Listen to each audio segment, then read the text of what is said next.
Throughout history, the expansion of human social networks and exchanges has primarily been restricted by geographic barriers, transportation issues, and other limitations like climate.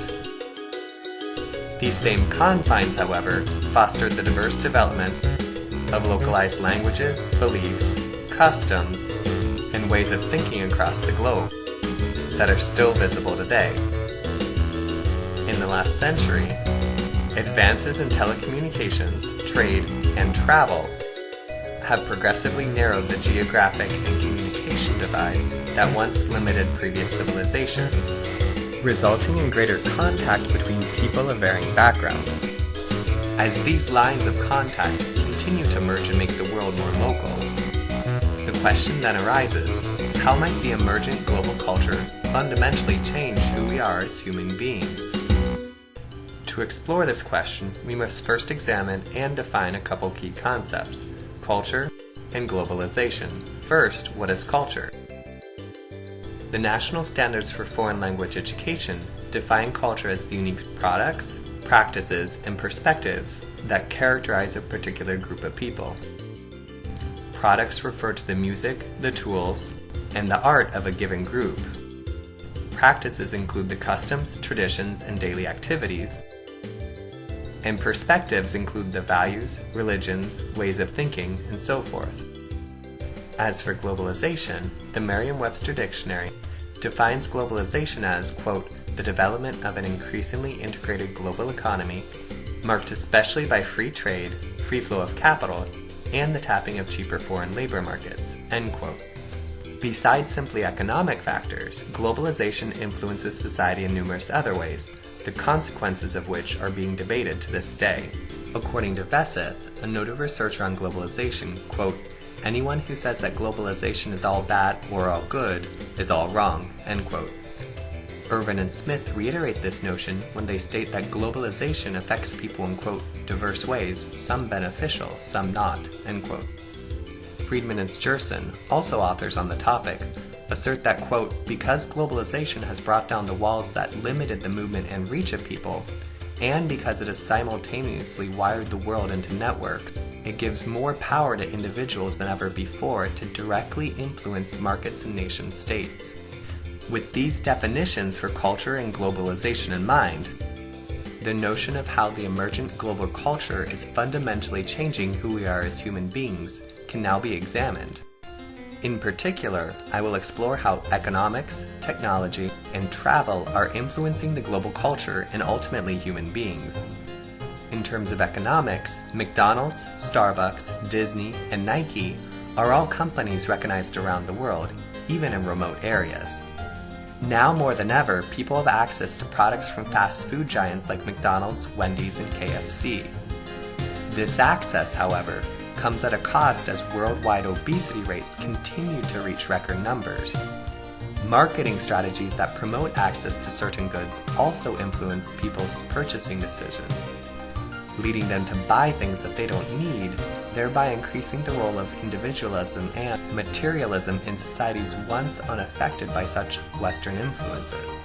Global influences related to money are also spurring mass migrations of people to move from country to country, or even within their own country. Job availability has resulted in thousands of Mexicans and Central Americans moving to the United States, Turkish people to Germany, Indians and Pakistanis to the Middle East, Filipinos to Japan, and rural Chinese peasants to bigger cities in China. The shifting has dramatically transformed reality for these people in both positive and negative ways.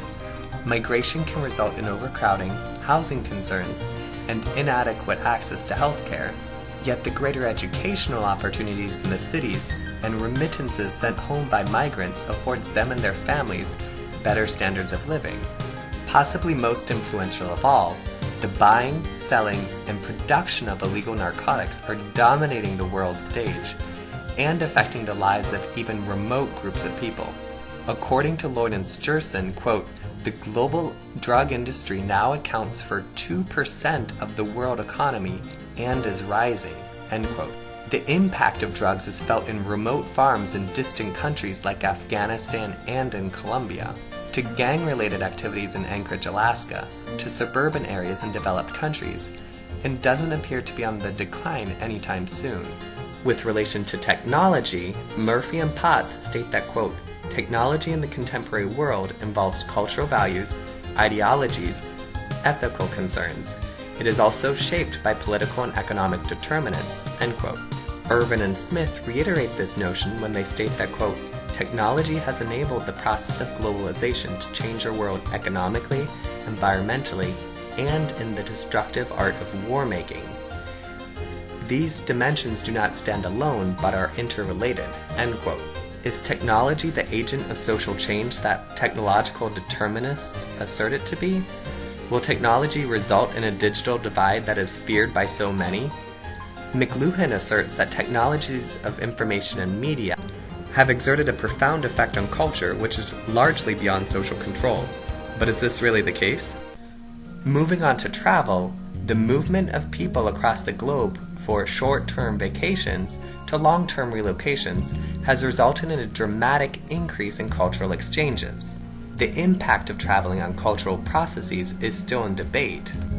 Some argue that the cultural dimension of globalization is resulting in a generic unified culture that eliminates ethnic identities, regional dialects, and entire languages. On the surface, this appears accurate. Ethnologue estimates that half of the world's 7,000 languages will be extinct by 2010. Expert linguist on language extinction, Michael Krause, shown here, reiterates this notion that the pool of languages is shrinking fast, which also results in lost worldviews and varied ideas. Zwiggle and Sturson defend this process by stating that, quote, linking is humanity's natural impulse, its common destiny, end quote. As Mandarin Chinese, Hindi, Arabic, Spanish, French, and English continue to dominate the language market for world trade, this viewpoint that a common culture is inevitable is understandable. Others argue, however, that globalization is actually having the reverse effect. Sturson, for example, states that, quote, the spread of globalization heralds nothing more than a linking of cultures that will transform one another, rather than create a uniform culture. This point is best exemplified by the fact that the 20th century has witnessed a trend toward more and smaller nation-states, as opposed to fewer larger ones. Enrique and Sturson point out that 3/4 of the flags woven into military uniforms, painted on flags, and saluted in classrooms throughout the world today did not exist 50 years ago. It's this sense that promoting regional cultures and languages, without localized repression for the first time in history, that such people as the Quebecers in Canada, the Catalans in Spain, and the Maori in New Zealand have prominently appeared at the forefront of regional global identity politics. Enriquez and Sturson best summarized this view by stating that, quote, the more globalized the world becomes, the less traumatic it is for nationalists to split from their states. So how can we best summarize how the emergent global culture is affecting human societies? Overall, there is little doubt that globalization is having an impact on the cultures of the world. Through technology, information, symbols, images, values, and beliefs can be transmitted across the globe nearly instantaneously.